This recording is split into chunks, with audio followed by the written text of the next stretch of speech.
basé à Berlin. Berlin est très cool. Alors, Monique il y a un maillot du nom de Bundes TV.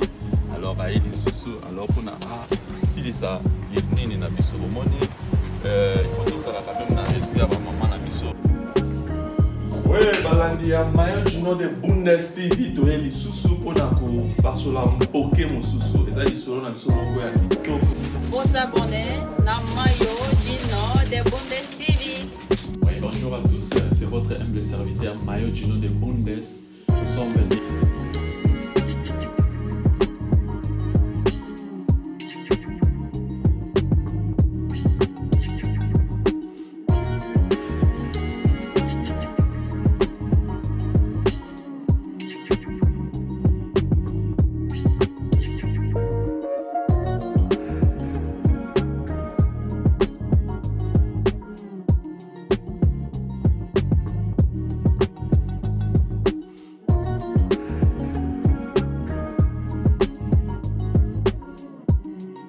Émission de Monsieur Jock Likin, alors Bolanda, Masolo Nabiso. Hi guys, it's your man Mayo Gino the Bundes TV. I'm saying we got a nice suit right here. You know, if you need it, just call me. It's very cheap. You know what I'm saying? It's not expensive. You will be good. Now when you wear good, the lady will watch you. Look at me how I look like. You know? So material. Don't forget it's very nice material. You see this one? I'm gonna show you what's going on here inside. So let's check this out. See, I'm gonna show you. You can read yourself. You see this one? Aye. You know what time it is? It's time for food. Thank you. See you later. Bandeko Balandia Mayo Gino de Bundes. La fois dernière, Tosukaki na lisolo na biso ya Mr. Jock Likin, Tosukaki na 5e partie, lelo to continuer na 6e partie. Suivez après ça. So guys, it's your man Mayo Gino de Bundes TV. We are here in Istanbul. You know, I'm always shopping, you know. So now we got the new shoes. You know, if you like it, just come out of here. You know what I'm saying? See, we'll see what's going on here in Istanbul. So everything's great, the friends. You know, I made everybody, you know, I wanted to meet. And then in one sister, you know, because she lost her mother. So we are very sorry about that. So that'd be cool. Always thinking to subscribe. Mayo Gino de Bundes TV, you know what I'm saying? It's me. Thank you. I'll see you later. Bye. Bolingi bosomba ba veste, bolingi bosomba ba bilamba ya basi. Alors tozana équipe na biso oyo basalaka ba business wana. Alors, pour benga numéro na biso eza na se wana tokotia bino ba contact. Alors, pour kokosomba biloko totindeli bino rapide. Pour kozwa yango na dans une semaine bozu biloko na bino ya partout na monde totinda ba biloko. Alors, lelo na biso eza boye 6e partie eza boye. Tango Monsieur Jock Likin ba bengi na tribunal. Alors, azwaki convocation ake na tribunal. Alors avocat nae a ebisi ke na yo koloba nanu te tika bango ba loba basilisa. Alors Jock Likin azalaki nae calme a hésita quitter alobaki nae pété. Alors tant siko Jock Likin ba poser ba etika ba silisi ko poser ba wana ba question liboso ezalaki. Est-ce que agressaki bino? Batuni ya liboso alobi te. Ngai agressai ngai te ezalaki nde réaction asalaki pona ke akoka kokende te. Batuni mosusu o azalaki ya munene penza. Ya munene alobi non ngai abetaki ngai te.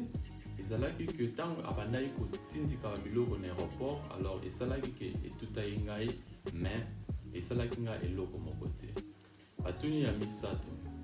Alors bino vraiment 3 personnes plus 3 personnes plus police, c'est Mbila. Est-ce que vraiment Monsieur Jock Likin a koki kopetaki bino? Ya liboso alobi que non. Ngai abetaki nga te, ezalaki nde réaction ndenge abandaki ko réagir alors ezalaki déjà neti azalaki na kanda. Alors ya mibale alobi non ngai aba poser susu ya mibale question ya alobi non ngai ezalaki que tango abandaki kopanza biloko nde ya mwana ekutaki ngai na likolo. Batuni ya misato abi non abetaki ngai te ezalaki nde tobanda kokanga ye mpona ke akoka koréagir na ndenge wana te. Alors esalaki ke juge azalaki vraiment atuni mbila mpo mbila moko mpe azalaki wana, ezalaki 2 mbila me moko akotaki te, mosusu abandaki kotala, mosusu ayaki mpona akoka koede basécurité wana. Ntango sikoyo wana mosusu alobi non ngai asalaki nga eloko te, me nga nayaki kaka mpona koka koede baninga mosusu bacollègue mosusu ndenge babandaki kokanga ye azoréagir, azalaki makasi mingi me atikalaki kobeta biso te, akoki kobeta biso te parce que toza 4 personnes. Alors plus moko azalaki azotala pole mbila moko azalaki azotala. Alors et puis hôtesse de l'air na pilote bazalaki sur le champ. Alors balingaki te ke bamema Jock Likin. Yango wana sikoyo réaction wana nde esalaki bongo epesaki bango kanda. Alors ekomaki ke juge akata likambo po juge amoni ke nazomona, juge alobi ke nazomona vraiment eloko bofundeli monsieur Jock Likin te, parce que réaction asalaki ezalaki ke boprometaki e juge atali alobi boprometaki e ke non il faut alobaki alobaki que monsieur Jock Likin alobaki que avant nakende il faut nakende na bana na ngai. Alors yango wana sikoyo bango balobaki bana na yo bakoya, baprometaki ke bana bakoya bokokutana na aéroport. Sikoyo bana na ye mibale bayaki te, yango wana Jock Likin atombokaki alobi soki bana na ngai baza te nga mpe nakokende te. Mais na kote ya mikonzi na biso oyo ya ambassade basi basinyaki papier nyonso ke Jock Likin azonga Angola.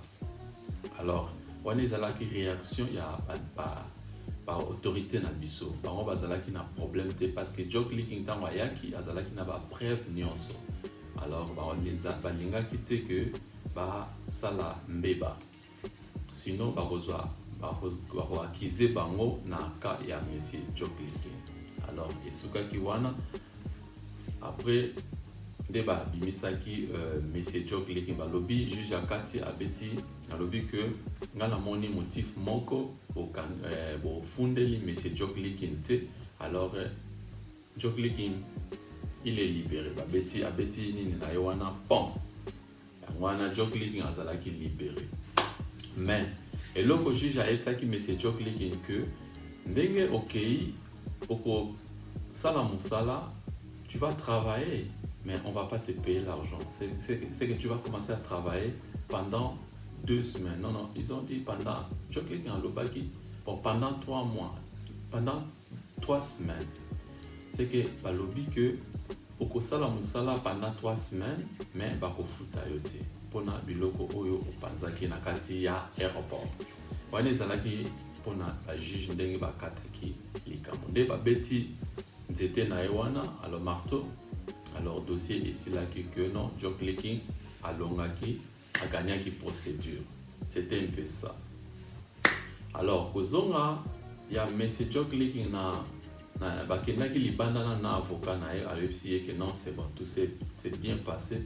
Alors ndenge bapoze yo kutu question, bapozaki yo question te. Alors c'est bon, nous c'est sali que non, tu gagnes procédure. Alors ne t'inquiète pas.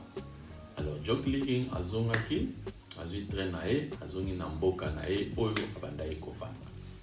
Tanga akomi kuna sikoyo akutani na mama ya ex na ye oyo asombelaki billet ke akende na Angleterre, mais akendaki te.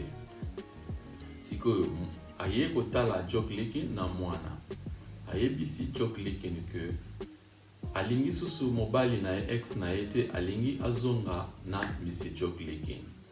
Alors garçon wana pe alinga préféraki que non azongisa ye na maboko ya monsieur Jock Likin. Oyebi eloko esalemaki wana, garçon wana alingaki fi wana te, ye alingaki ke en profiter azwa mwana oyo ya Jock Likin mwana na ye. Alors esimbaki te, yango wana préféraki abotisa fi wana susu bakomaki na bana mibala, monsieur Jock Likin na ya garçon wana. Alors esalaki que non job leaking alingaki susu parce que relation oboti na mobali okei après oye kozonga obota susu oboti na mosusu après oye kozonga susu obota na ye. Alors job leaking alingaki te. Alors aboyaki fi wana bino nakoki kosala ngo te. Alors azongi susu na mobali wana epsi mais ngai nalingi tozala na yo. Job leaking akolinga ngai lisusu te toboti na yo alors ozala na ngai parce que e community ping pong.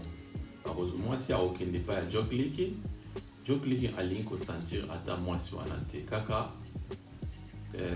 contact ya bana alingaki ya mwana alingaki.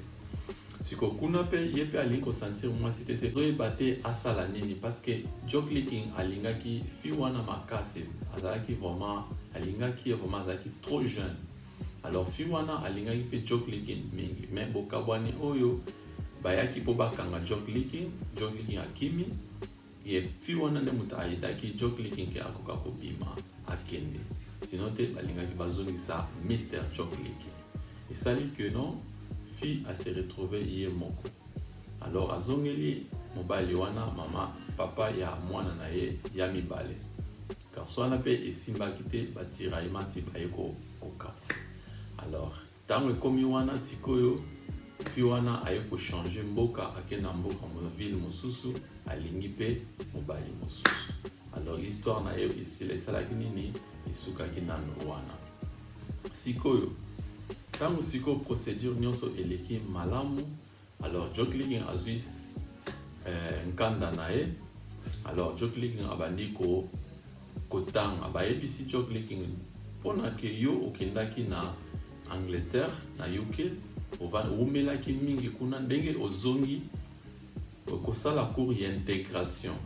Alors cours wana okosala après osali formation. Job leaking asepelaki mingi bapesi autorisation asali cours wana ya intégration parce que aomelaki kuna mingi ndinga na ye ekomaki kaka anglais na monoko. Alors yekolaki susu ndinga ya Bundes. Alors ti ayekosilisa azui certificat na ye après alakisaki biso pe certificat yango nyonso ezali ba preuve nyonso bokomona yango kaka soki tosali to clôturer ba histoire na biso na Mr. Job leaking nde bokomona ba preuve nyonso tokolakisa bino moko na moko. Alors neti ba certificat neti ba nina ba temps wana ba date bokomona nyonso. Alors ekosala que job leaking azui musala bon tango job leaking azalaki na prison salaki connaissance na fi moko boye na kati ya prison parce que fi wana pe azalaki na situation ya pasi alingaki que aide job leaking alingaki que soki abimi aide pe fi wana. Alors job leaking asalaki yango tango siko job leaking abimi akomi kozonga kuna akutani na ndeko mosusu ndeko Thiero azalaki pe na situation oyo job leaking azalaki na yango. Alors aye kokutana na mère na biso moko boye azalaka pe na Berlin ye pe aza témoin alors na histoire ya Monsieur Job leaking. Alors ye bakutanaki pe kuna alors ezalaki que job leaking ayebi basali connaissance tango job leaking azali banda azali alongwe na mboka oyo azalaki aye kokota na mboka ya Berlin pona azwaki musala na mboka ya Berlin tango asisi cours na ya intégration asisi ba formation na ye nyonso aye sikoyo na Berlin. Job leaking azalaki na idée akende armée ya Bundes mais ba autorité ya mboka balobi non job leaking ozana na nationalité te moyen okende armée na biso izate. Alors baboyaki pona job leaking asala formation ya armée. Alors ekotika ekosila te ake susu na la police. La police bayebisi que non soki ozui oye ko contacter biso okoki kosala formation na yo ya la police. Alors ba répondaki akendaki kotuna mikonzi ya mboka balingaki te que non job leaking asala formation wana. Alors esukaki que job leaking azwaki Mosala nakati ya Berlin, aye ko changer ville à côté na Berlin, à Zundako. Alors pour na aider fille oyo bakutana ki na ye na prison pour akoka ko aider. Jock Licking ake a contacté kaka avocat oyo ya ye. Ayebisi que non naza vivara na fille oyo azali na zemi mokumba. Alors tant akomi na mokumba, alors il fallait mwana abota masiko ye alobi boy. Alors ngai na kolinga te na bota parce que ni na biso tradition na biso ezala que non tokoki ko bota na étranger te. Alors Jock Licking ayebisi boy. Moni epa na biso pe to bwaka bana te.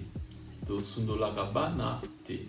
Alors to bimisaka bazemi te parce que biso to bangaka nzambe. Alors si soko moni ke okokoka na yo mwana te bota opesa ngai mwana. Alors eye kokoma un certain temps Jock Licking akomaki na batiraillement na fiwana. Tango sikoyo aezemi ekoli Jock Licking azalaki présent aye ko bota mwana. Tango aboti ndenge Jock Licking amemaki na ndenge ya bonzambe alors aye ko bota mwana mobali sur ya métis. Bon enfin métis.